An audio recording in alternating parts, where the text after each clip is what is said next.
जय माँ दुर्गा, जय माँ भगवती।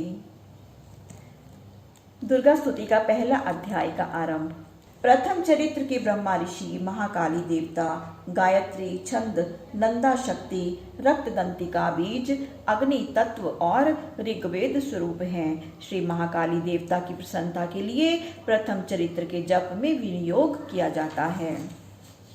भगवान विष्णु के सो जाने पर मधु और कैटभ को मारने के लिए कमल जन्मा ब्रह्मा जी ने उनका सत्वन किया था। उन महाकाली देवी का मैं सेवन करता हूँ। वे अपने 10 हाथों में खड्ग, चक्र, गदा, बाण, धनुष, परिघ, शूल, भुशुंडी, मस्तक और शंख धारण करती हैं। उनके 3 नेत्र हैं। वे समस्त अंगों में दिव्य आभूषणों से विभूषित हैं। उनके शरीर की कांति नीलमणि के समान है तथा वे 10 मुख और 10 पैरों से युक्त हैं। मार्कंडेय जी बोले कि सूर्य के पुत्र सावर्णी, जो 8वें मनु कहे जाते हैं, उनकी उत्पत्ति कथा विस्तार पूर्वक कहता हूँ, सुनो।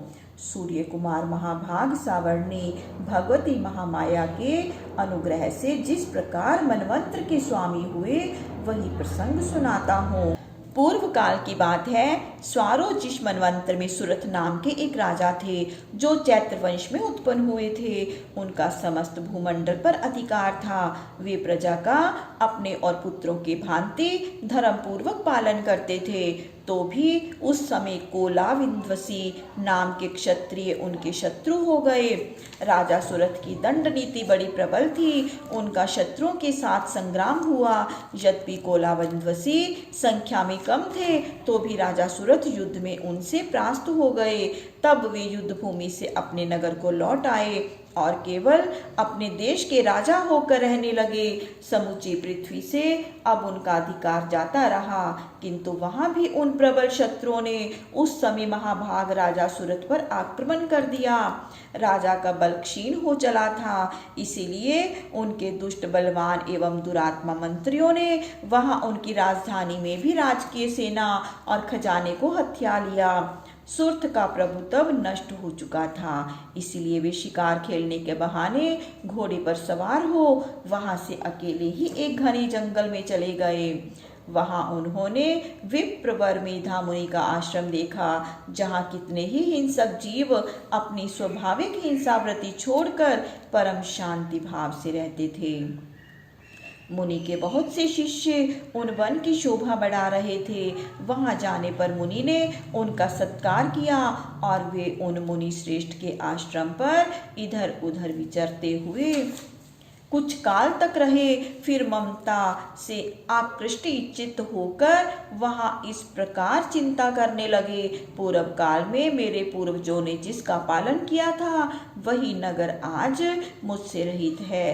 पता नहीं मेरे दुराचारी भृत्यगण उसकी धर्म पूर्वक रक्षा करते हैं या नहीं। जो सदा मद की वर्षा करने वाला और शूरवीर था, वह मेरा प्रधान हाथी अब शत्रुओं के अधीन होकर न जाने किन भोगों को भोगता होगा।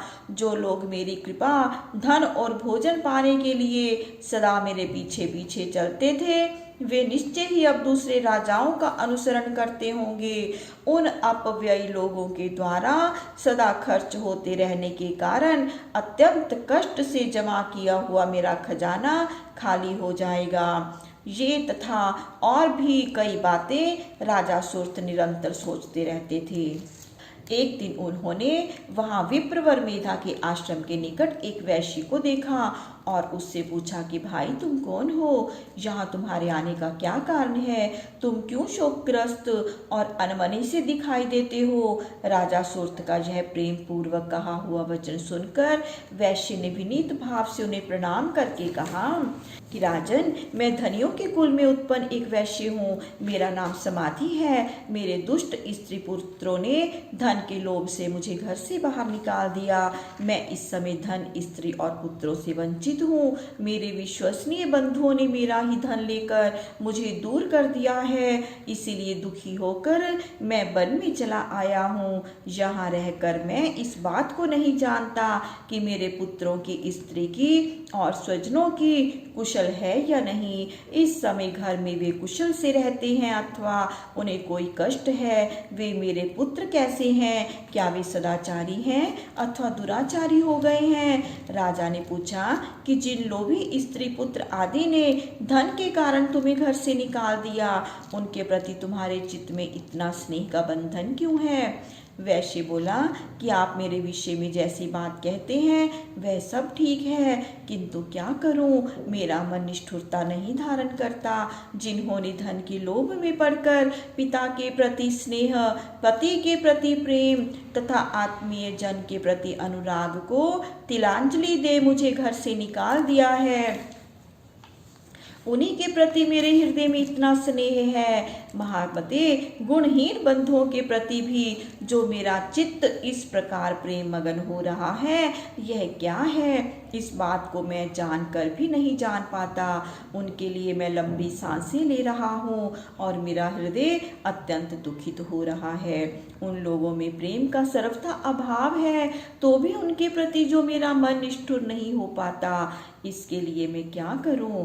मार्कंडेय जी कहते हैं कि ब्राह्मण तदनंतर राजाओं में श्रेष्ठ सुरथ और वह समाधि नामक वैश्य दोनों साथ साथ मेधा मुनि की सेवा में उपस्थित हुए और उसके साथ यथा योग्य न्यायानुकूल अभिनय पूर्ण बर्ताव करके बैठे। तत्पश्चात वैश्य और राजा ने कुछ वार्तालाप आरंभ किया। राजा ने कहा, भगवान, मैं आपसे एक बात पूछना चाहता हूँ, उसे बताइए। मेरा चित्त अपने अधीन ना होने के कारण वह बात मेरे मन को बहुत दुख देती है। जो राज्य मेरे हाथ से चला गया उसमें और उसके संपूर्ण अंगों में मेरी ममता बनी हुई है। मुनिश्रेष्ठ, यह जानते हुए भी कि वह अब मेरा नहीं है, अज्ञानी की भांति मुझे उसके लिए दुख होता है। यह क्या है? इधर यह वैश्य भी घर से अपमानित होकर आया है, इसके पुत्र स्त्री और भृत्यों ने इसे छोड़ दिया है, स्वजनों ने भी इसका परित्याग कर दिया है, तो भी यह उनके प्रति अत्यंत हार्दिक स्नेह रखता है।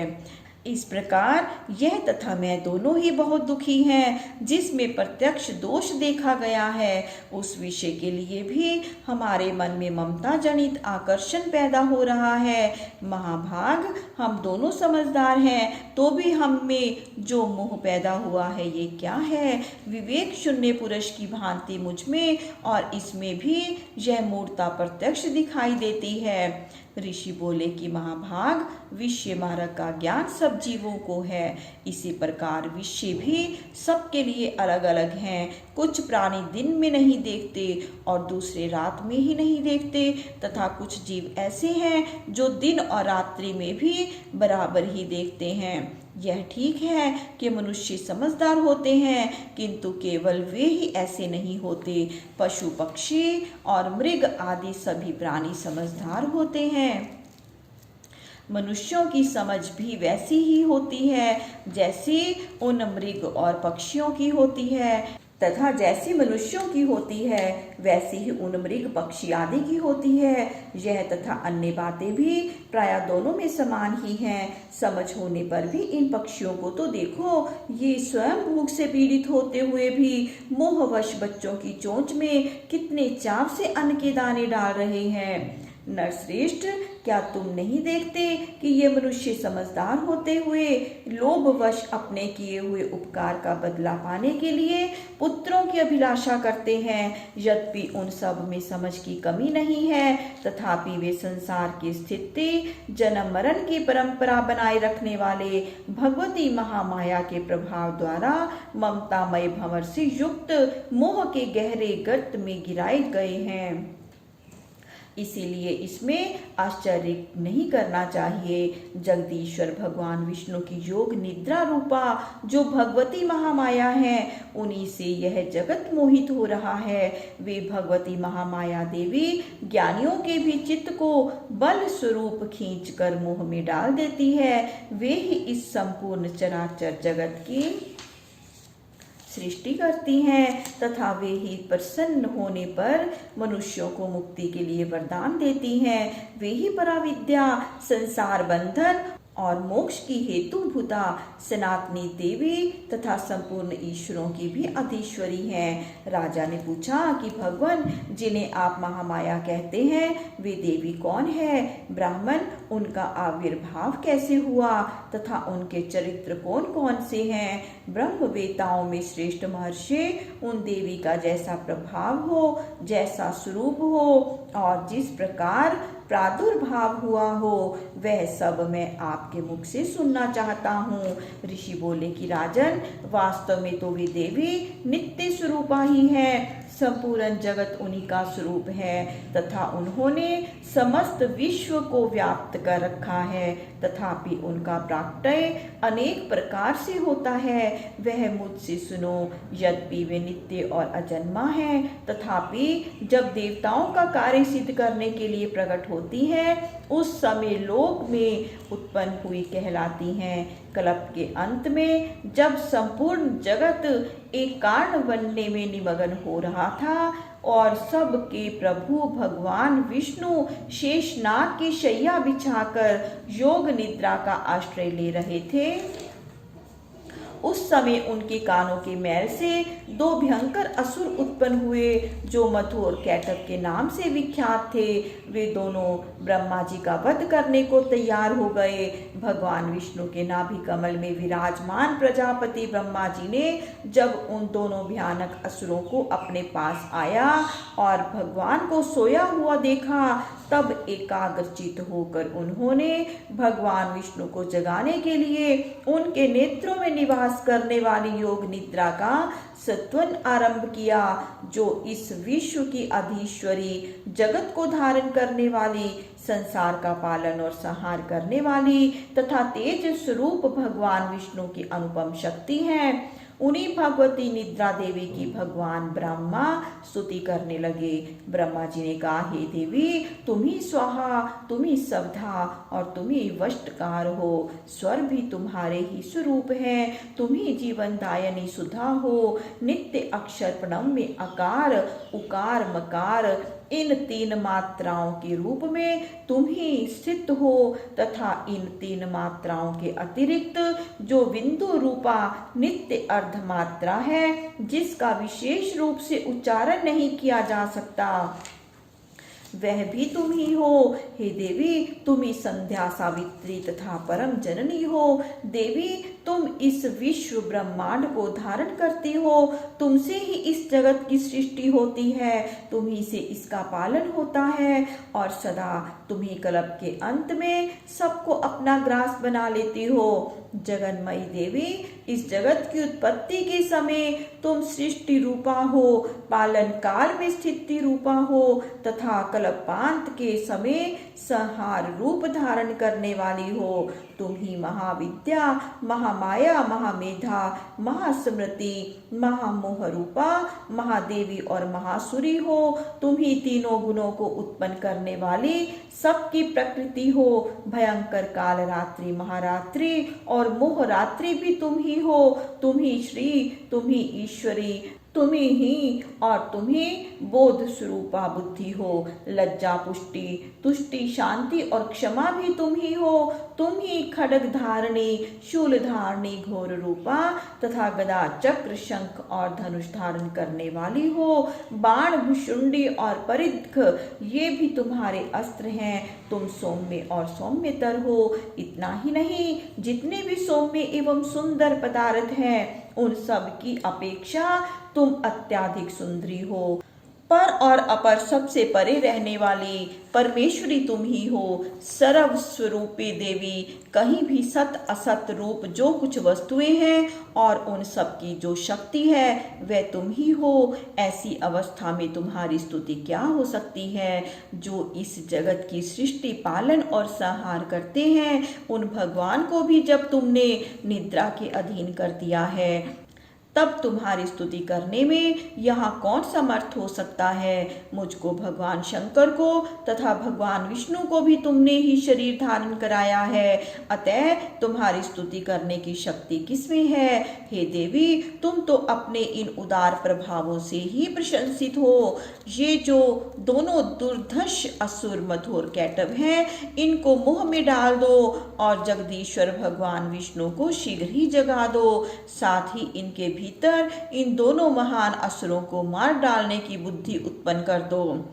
ऋषि कहते हैं कि हे राजन, जब ब्रह्मा जी ने वहां मधुर कैटव को मारने के उद्देश्य से भगवान विष्णु को जगाने के लिए तमोगुण की अधिष्ठात्री देवी योग निद्रा की इस प्रकार से स्तुति की, तब वे भगवान के नेत्र, मुख, नासिका, बाहु, हृदय और वक्ष स्थल से निकलकर अव्यक्ता अजन्मा ब्रह्मा जी की दृष्टि के समक्ष खड़ी हो गई। योग निद्रा से मुक्त होने पर जगत के स्वामी भगवान जनार्दन उस एकार्णव के जल में शेषनाग की शैया से जाग उठे।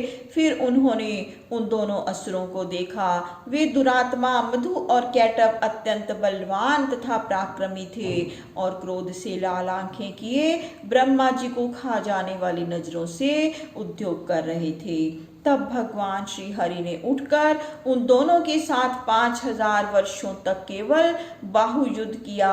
वे दोनों भी अत्यंत बल के कारण उन्मत्त हो रहे थे। इधर महामाया ने भी उन्हें मोह में डाल रखा था, इसीलिए वे भगवान विष्णु से कहने लगे कि हम तुम्हारी वीरता से संतुष्ट हैं, तुम हम लोगों से कोई वर मांगो। श्री भगवान बोले कि यदि तुम दोनों मुझ पर प्रसन्न हो तो अब मेरे हाथों से मारे जाओ। ऋषि कहते हैं कि इस प्रकार धोखे में आ जाने पर जब उन्होंने संपूर्ण जगत में जल ही जल देखा, तब कमल नयन भगवान से कहा कि जहाँ पृथ्वी जल में डूबी हुई ना हो, जहाँ सूखा स्थान हो, वहीं हमारा वध करो। ऋषि कहते हैं तब तथास्तु कहकर शंख, चक्र और गदा धारण करने वाले भगवान ने उन्हें दोनों के मस्तक अपनी जांघ पर रखकर चक्र से काट दिए। इस प्रकार ये देवी महामाया ब्रह्मा जी की स्तुति करने पर स्वयं प्रकट हुई थी। अब पुनः तुमसे उनके प्रभाव का वर्णन करता हूँ, सुनो। जय माँ दुर्गा। माता रानी सबका कल्याण करें, सब पर अपनी कृपा बरसाएं। जय माता दी।